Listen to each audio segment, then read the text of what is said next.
Salutare! Bună! Și am finalizat piscina, 2 ani de muncă.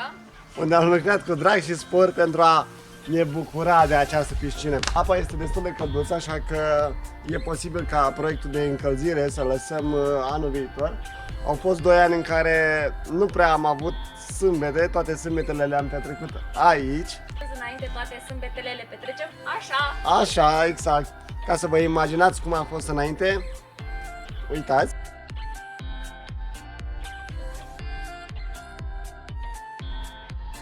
Haideți să vedeți cum toate etapele de construcție.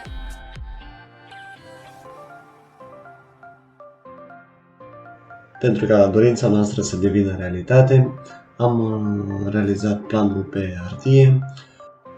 Planul conține poziția piscinei, sistemul de filtrare și instalație electrică. Bun, planul este gata, așa că haideți să trecem la treabă. Urmăriți mai departe pașii necesari construcției. Trebuie să menționăm faptul că ne-au ajutat foarte mult pe diferite clipuri de pe YouTube, unde există unele persoane care și-au construit singure acasă o piscină. Așadar, pe noi ne-a motivat lucrul ăsta și am zis că haideți să facem și noi unul.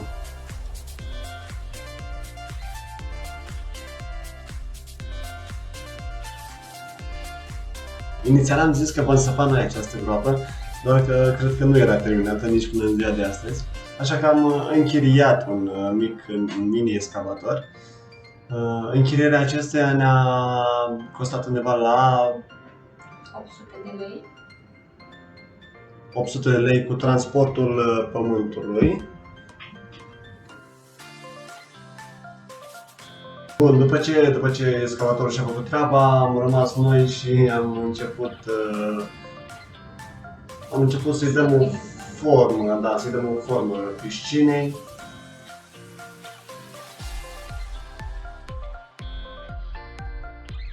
Ca și dimensiuni, piscina are o lungime de 6 metri pe o lățime de 3 și o adâncime de 1,60 m.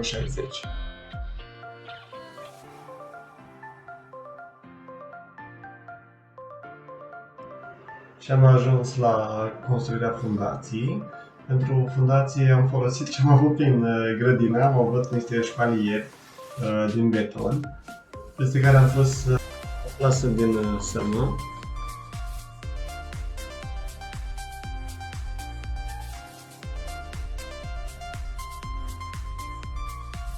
Și l-am întins foarte bine. Greșeala noastră aici a fost să nu am pus o folie pentru a nu se scurge laptele din beton.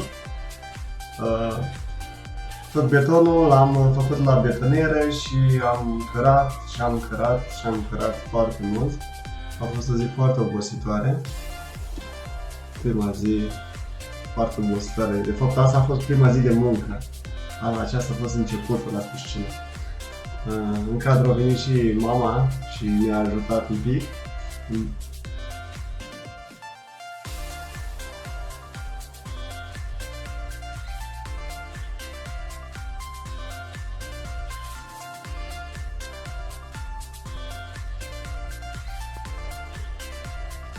După ce platforma s-a întărit, am trecut mai departe la realizarea scărilor. Am folosit niște bolțari din beton pentru zidărie, pentru construcția acestora și am întărit cu fier beton de 6. Apoi i-am umplut cu un mix de mortar pentru zidărie.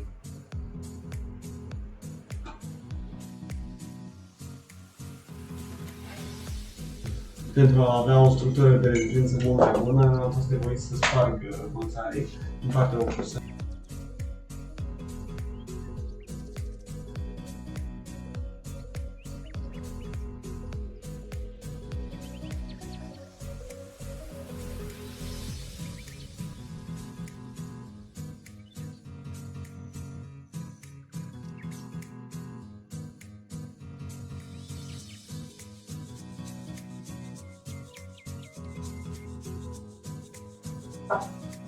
Da. tocmai acolo era neprins noaptea. Ei, nu a fost singura, o să vedeți. După ce treapta a fost realizată, ea este umplută cu ciment.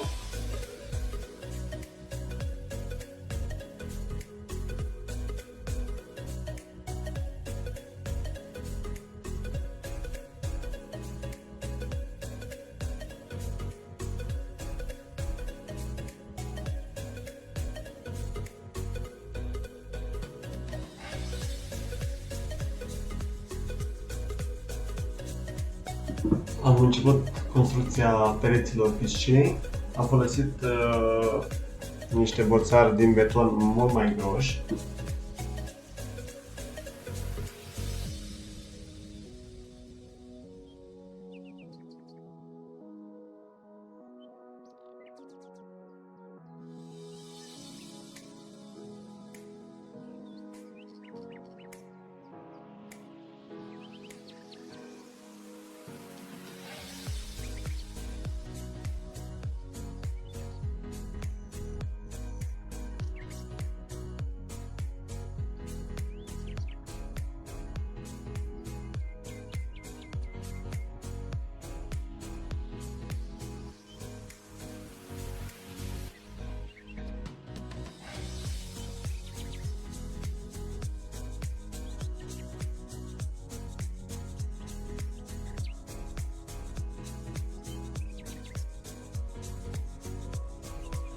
O altă seară, când lucram până târziu, în cameră nu trebuia să mai observă, dar noi ne-am adaptat privirea la viața nocturnă și am lucrat. Dar să știți că nu ne-a afectat deloc.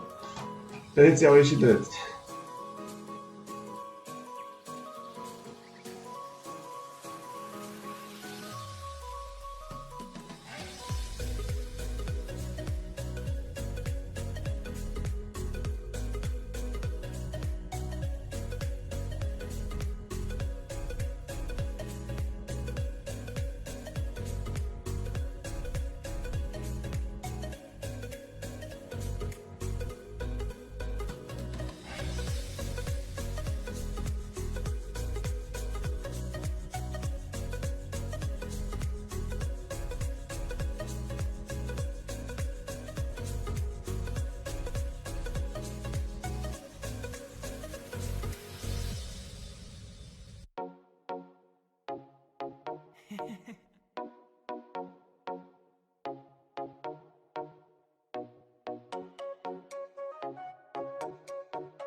Am început prin realizarea sistemului de filtrare.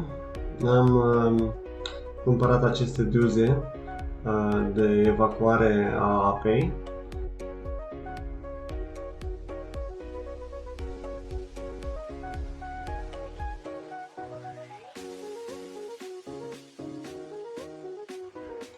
În imaginile de față lucrăm la instalația de lumini. Instalăm două socluri ce vin în lateralele piscinei, în care vom avea două becuri cu lumină RGB alimentate la o tensiune de 24 de V.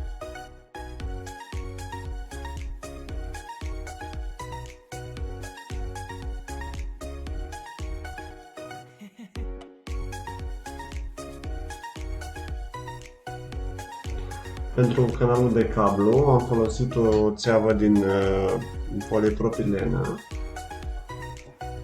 prin care am dirijat alimentarea acestor becuri.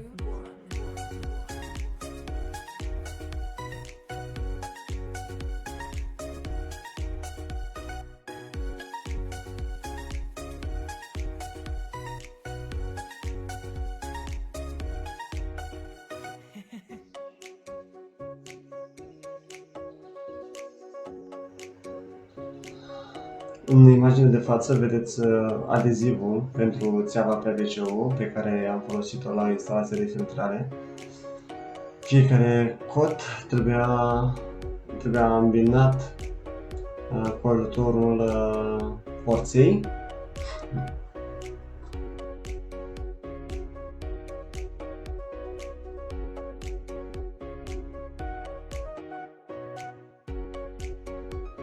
După montarea celor două duze de evacuare a apei, a venit rândul să le interconectăm, utilizând tot la fel țeava PVC-ul, adeziv de îmbinare. După ce le-am îmbinat și am realizat testul de etanșiitate, le-am îngropat, am văzut că nu sunt pierderi.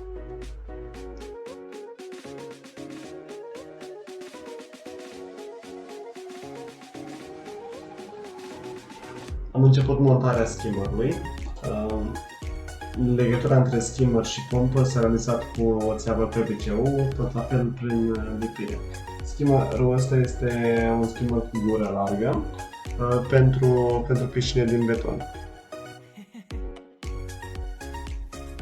Am ales acest skimmer cu gură largă pentru a ne permite aspirarea unui debit mult mai mare de apă, pentru a nu fi obligați ulterior să montăm două skimmere.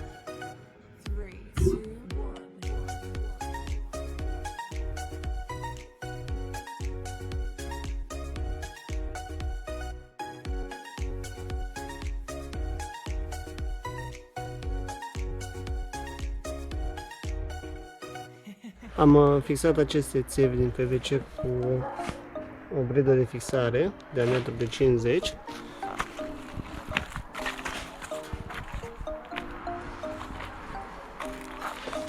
Cum vedeți, ăsta e circuitul de iluminat, iar ăsta este de filtrare.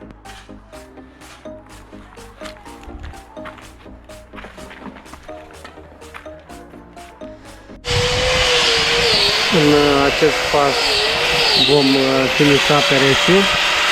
Iuliana este cea care a început operațiunea. Hai mama acolo, ce ai făcut înainte? Hai, Am aplicat un adeziv pe această bucățică de țeavă.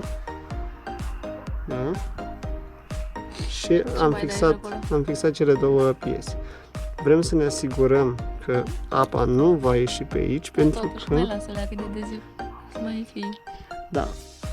Am uitat să menționez faptul că în jurul casei noi nu avem gard, așa că înainte să ne apucăm de piscină am făcut gardul. După ce s-a întărit Emilia, am montat șipcile.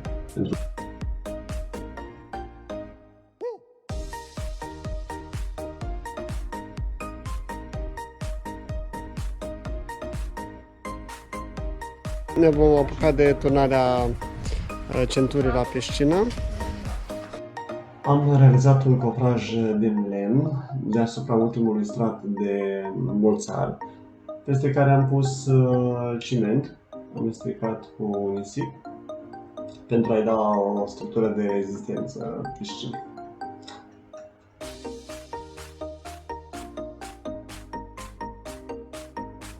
Ne-am gândit că ar fi bine să mai facem o treaptă, pentru că era căderea prea bruscă în momentul în care treceai în piscină și... De ce nu? Hai să mai facem o treaptă.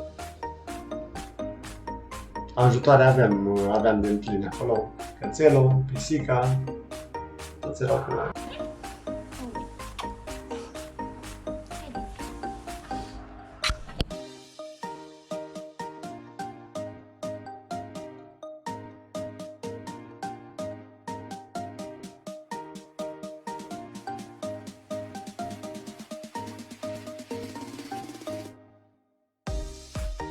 Pentru a uniformiza platforma, am turnat o șapă de egalizare.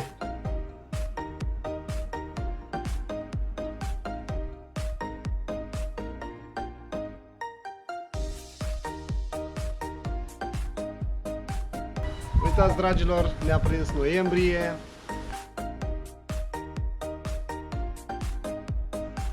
Am trecut mai departe la realizarea pontonului din țeava rectangulară pe care am sudat-o la o înălțime de aproximativ 20 cm.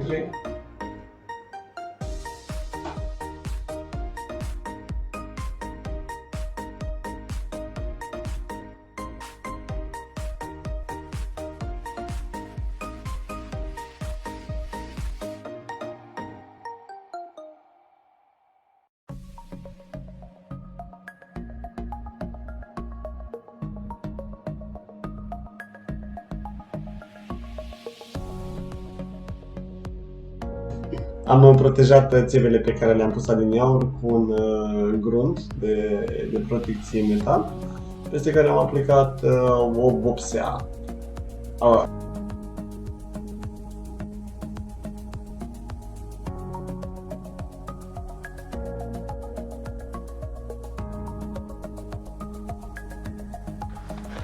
Și uitați, a ajuns la noi primăvara. Ce vom face începând cu această primăvară? Vom finaliza piscina, dar înainte de toate vom pune și această bordură. Da? Deci, stați cu noi!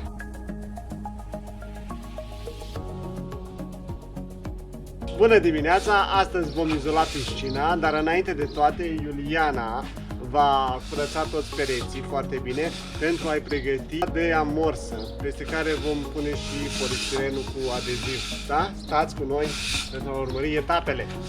Bun. Vom folosi o amorsă de Aprimus.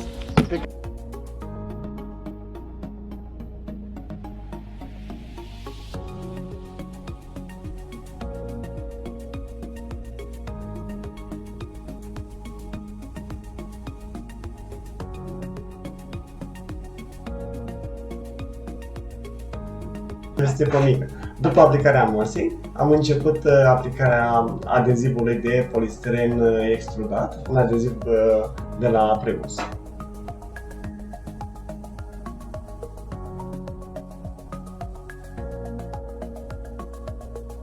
Proiectul inițial nu cuprindea izolarea piscinei, doar că ne gândim la o utilizare a ei și pe timpul iernii, așa că ne dorim să păstrăm cât mai mult timp apa caldă în piscină.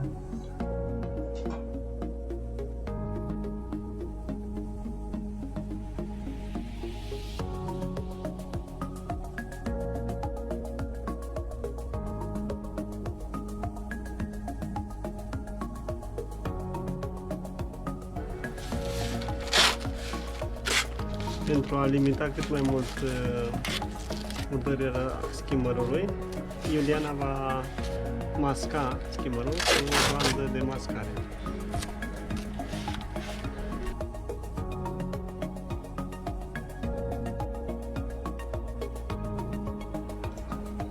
Vremea a fost foarte capricioasă, așa că ne-a dat un pic de bătăi de cap. La un moment dat a început să plouă și am fost nevoit să acoperim și să lucrăm.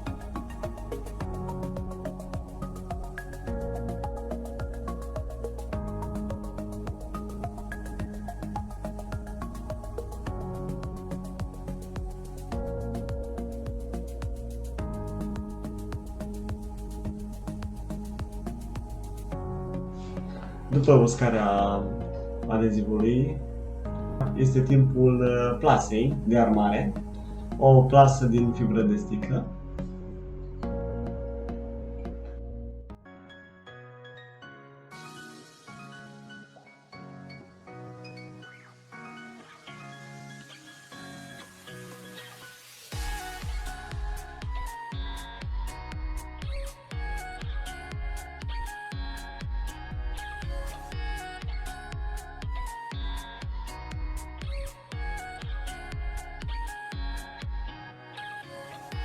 Pentru a ne asigura că colțurile noastre de la drepte ies cât de drepte cu putință, am folosit un profil PVC cu plasă pentru exterior.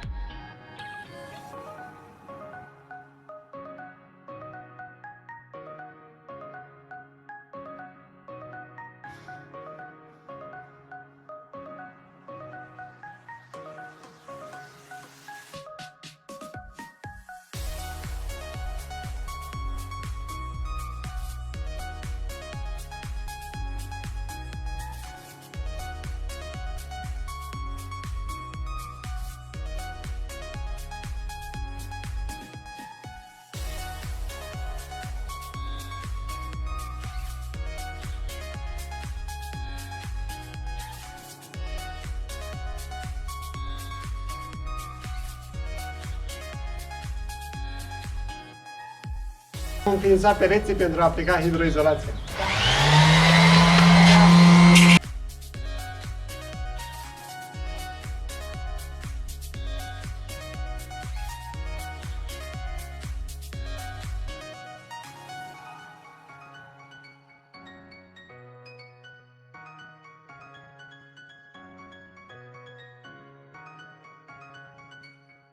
Bun, am șlefuit toată piscina, am măturat-o foarte bine. Acum o vom da cu un strat de amorsă și o vom uda foarte bine. Vom folosi o hidroizolație de la Primus, este ideală pentru piscină. Se va aplica în 3 straturi.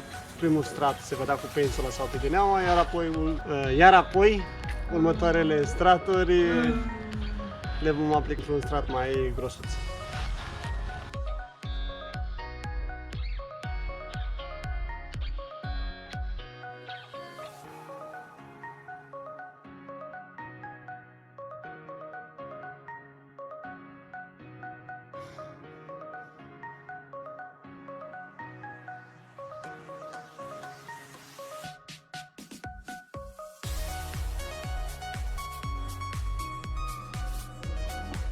După ce am dat stratul de amorsă, am pus pe la colțuri o bandă de la Silca pentru impermeabilizare.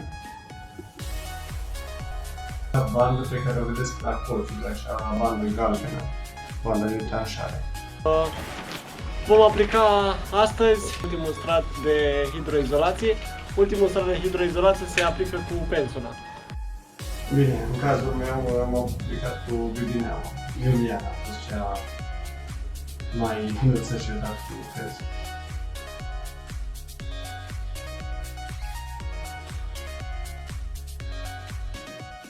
Am ajuns la montarea, folosim un CLS CM25. Iuliana va trasa linia pentru montarea acestora.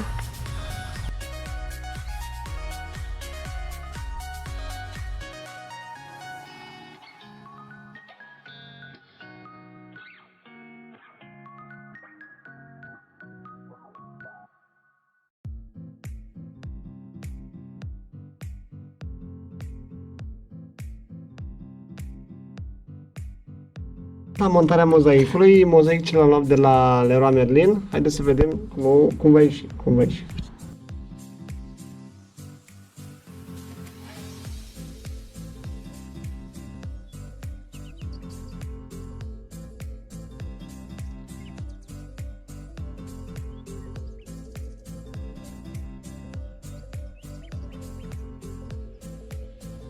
Pentru umplerea rosturilor vom folosi un produs de la Mapei, care este foarte bun în contact permanent cu apa.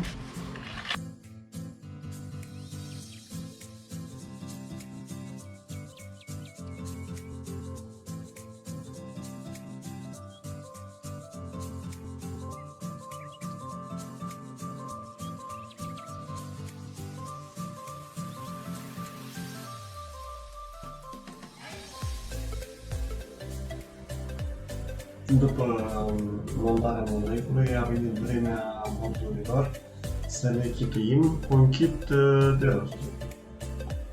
Bineînțeles pe nuanța montului.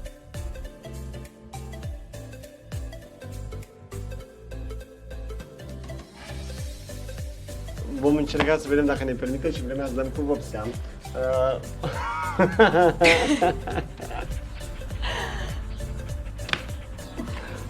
Vom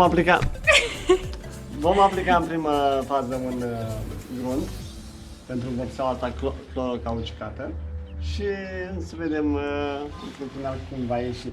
Gruntul ăsta îl vom dilua cu un diluant de vopsele și trebuie să fim pregătiți, să avem mască, să avem combinezon, să fim pregătiți pentru a Și transpirația aia de față? Pentru a face cât mai puțină mizerie.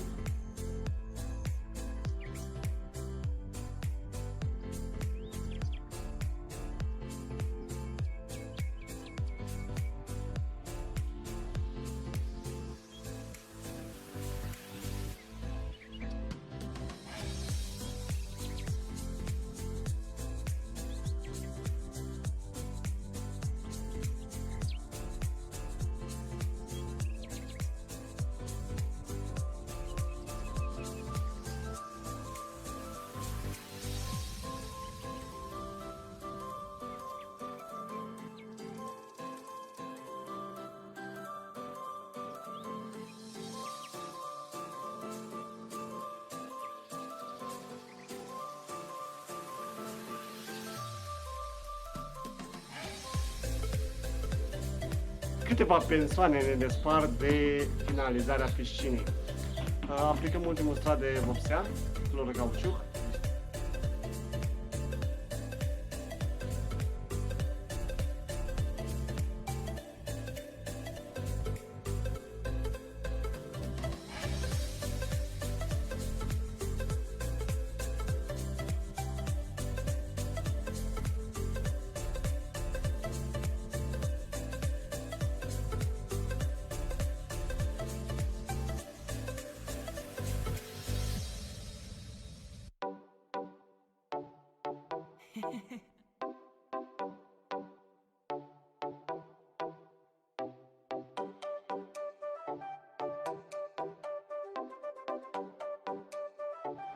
Dar să nu uităm de ponton.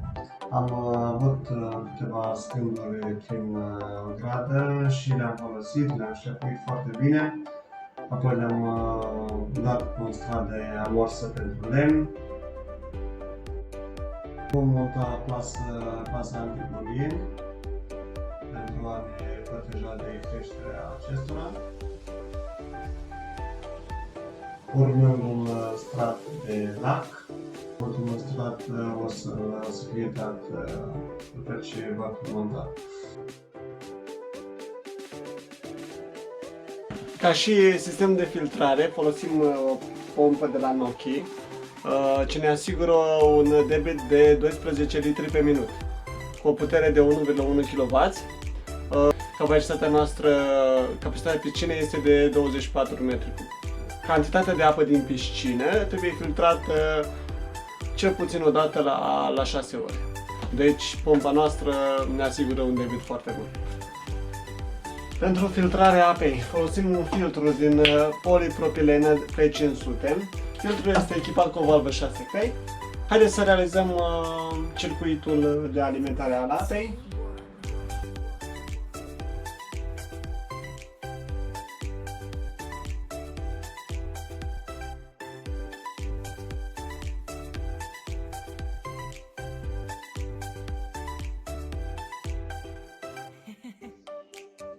După cum vedeți, pompa se află în funcțiune, pe modul filtrare. Presiunea pe manometru e undeva la 0,5 bar. Dacă cumva trece de 2 bar, va trebui să verificați dacă cumva nisipul nu s-a formatat. Aici, după cum vedeți, aceste țevi le-am pus pentru că pe viitor dorim să facem o încălzire a apei din piscină, cu circuite delimitate pentru fiecare circuit, priză, pompă, lumină din piscină și lumina ambientală.